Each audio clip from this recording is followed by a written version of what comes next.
पहला प्रश्न है कि संविधान के प्रथम अनुच्छेद के अनुसार भारत क्या है? संविधान के पहले अनुच्छेद के अनुसार भारत राज्यों का समूह है, या फिर राज्यों का संकुल है, या राज्यों का परिसंघ है, या फिर राज्यों का संघ है। तो हमेशा याद रखिएगा कि पहले अनुच्छेद के अनुसार भारत एक राज्यों का संघ है। भारत क्या है? भारत राज्यों का संघ है। ओके, विकल्प डी इसका सही आंसर होगा।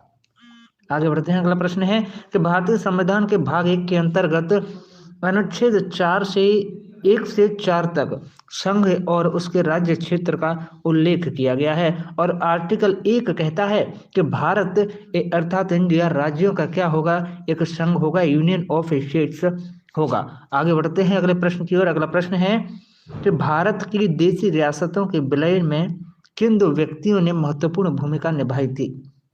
भारत की देशी रियासतों का जब विलय किया जा रहा था तो किन किन व्यक्तियों ने अपनी महत्वपूर्ण भूमिका निभाई थी? हमेशा याद रखिएगा, हमेशा याद रखें मेरे बंधु।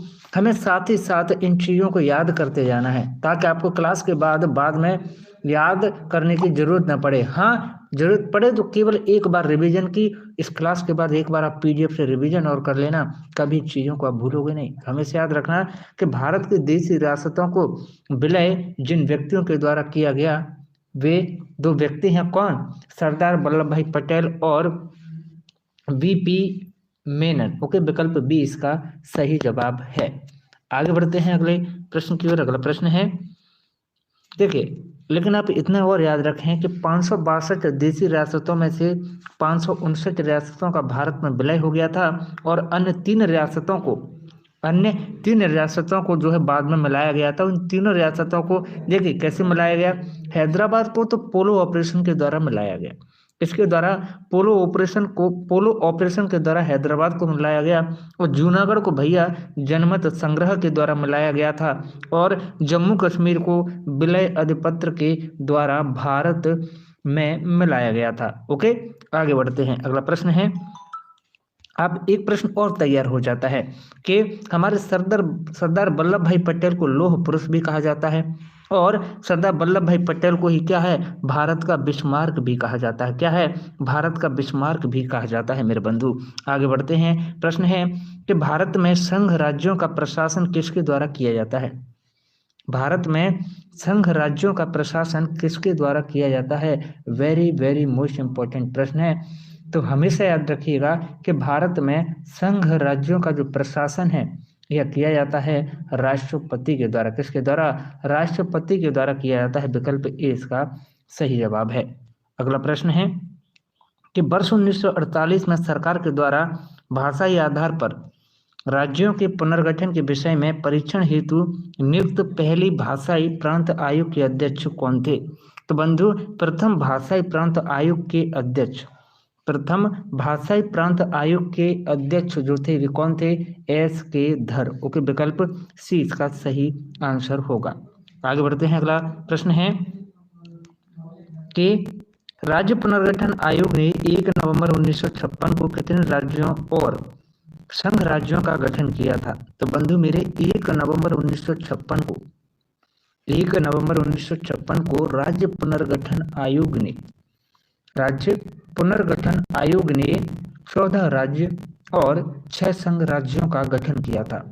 ओके, कितने? 14 राज्यों का और 6 संघ राज्यों का गठन 1 नवंबर 1956 को किया था राज्य पुनर्गठन आयोग ने।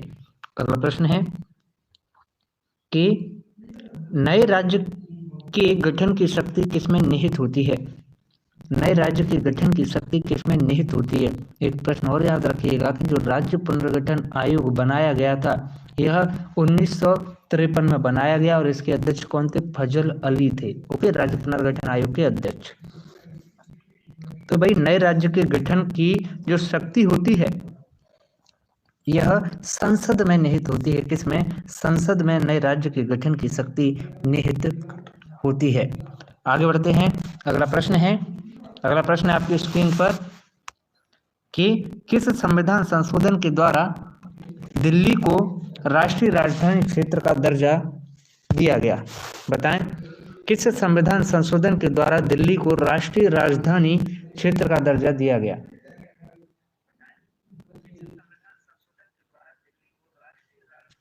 हाँ, वॉइस में थोड़ी समस्या है और ये ऑटोमेटिकली है हमारी ओर से, और शायद कोई इश्यू होगा टेक्निकल, ओके, यूट्यूब का इश्यू हो सकता है।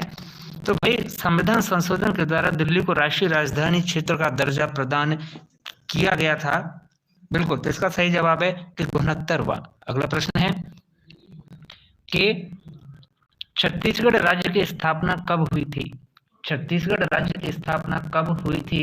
वेरी वेरी मोस्ट इंपॉर्टेंट प्रश्न है। हाँ, थोड़ा बहुत वॉइस में काफी प्रॉब्लम है, आज आप कीजिएगा, मैनेज कीजिएगा, ये हम इसमें कुछ नहीं कर पाएंगे, क्लास पूरी होने के बाद ही कुछ हो पाएगा। तो हमेशा याद रखिएगा कि छत्तीसगढ़ राज्य की स्थापना कब हुई, तो 1 नवंबर 2000 को छत्तीसगढ़ राज्य की स्थापना हुई। अगला प्रश्न है, भारत में कितने संघ शासित प्रदेश हैं? भारत में कितने संघ शासित प्रदेश हैं? बताइएगा, कितने संघ शासित प्रदेश हैं? तो बंधु, अभी भारत में कितने संघ शासित प्रदेश हैं? इसका सही जवाब होगा कि भारत में कुल संघ शासित प्रदेशों की संख्या बिल्कुल 8। कितनी है? 8 है। अगला प्रश्न है कि यदि भारतीय संघ में एक नए राज्य का सृजन किया जाना है तो संविधान की किस अनुसूची में संशोधन करना आवश्यक होगा? बताइएगा, किस संविधान की अनुसूची में संशोधन करना आवश्यक होगा? तो भाई इसका सही जवाब है विकल्प डी, प्रथम अनुसूची। अगला प्रश्न है कि निम्न में से कौन एक भारत संघ का सहयोगी राज्य था जिसे बाद में भारतीय संघ का पूर्ण राज्य बनाया गया? इसका सही जवाब है विकल्प बी, सिक्किम। अगला प्रश्न है कि एक नया राज्य बनाने में संवैधानिक संशोधन के लिए किस प्रकार का बहुमत चाहिए होता है? तो भाई एक राज्य बनाने के लिए संवैधानिक संशोधन के लिए बहुमत होना चाहिए, किस प्रकार का? तो भाई बहुमत होना चाहिए साधारण। कैसा? साधारण बहुमत होना चाहिए। अगला प्रश्न है कि भारतीय संघ के अंतर्गत किसी भी राज्य को शामिल करने की शक्ति किसे प्राप्त है? तो भाई भारतीय संघ के अंतर्गत किसी भी राज्य को शामिल करने की जो शक्ति है यह प्राप्त है संसद को। ओके, किसी भी राज्य को शामिल करने की शक्ति किसे? संसद को प्राप्त है। अगला प्रश्न है, तेलंगाना राज्य के गठन के पश्चात भारत में राज्यों की कुल संख्या कितनी है? तो भाई तेलंगाना राज्य का गठन हुआ था 29वें राज्य के रूप में। ओके, और वर्तमान में कितनी? 28 राज्यों की संख्या है। अगला प्रश्न है कि प्रश्न है आपकी स्क्रीन पर कि निम्नलिखित राज्यों की स्थापना का सही आरोही क्रम क्या है? निम्नलिखित राज्यों की स्थापना का सही आरोही क्रम क्या है? तो बंधु इसका सही जवाब है विकल्प ए कि नागालैंड सबसे पहले, फिर मेघालय, फिर सिक्किम, फिर Arunachal Pradesh.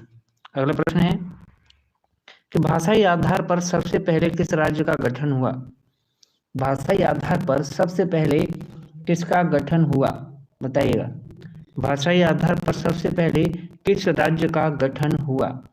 Very very most important प्रश्न। तो हमेशा याद रखिएगा कि भाषाई आधार पर सबसे पहले गठन हुआ था आंध्र प्रदेश का। अगला प्रश्न है, लोकसभा में संघ राज्य क्षेत्रों के लिए कितनी सीटें आरक्षित हैं? लोकसभा में संघ राज्य क्षेत्रों के लिए कितनी सीटें आरक्षित हैं? वेरी वेरी मोस्ट इंपॉर्टेंट प्रश्न। तो हमेशा याद रखिएगा कि लोकसभा में संघ राज्य क्षेत्रों के लिए 20 सीटें जो है आरक्षित हैं। कितनी? 20 सीटें आरक्षित हैं। ओके, आप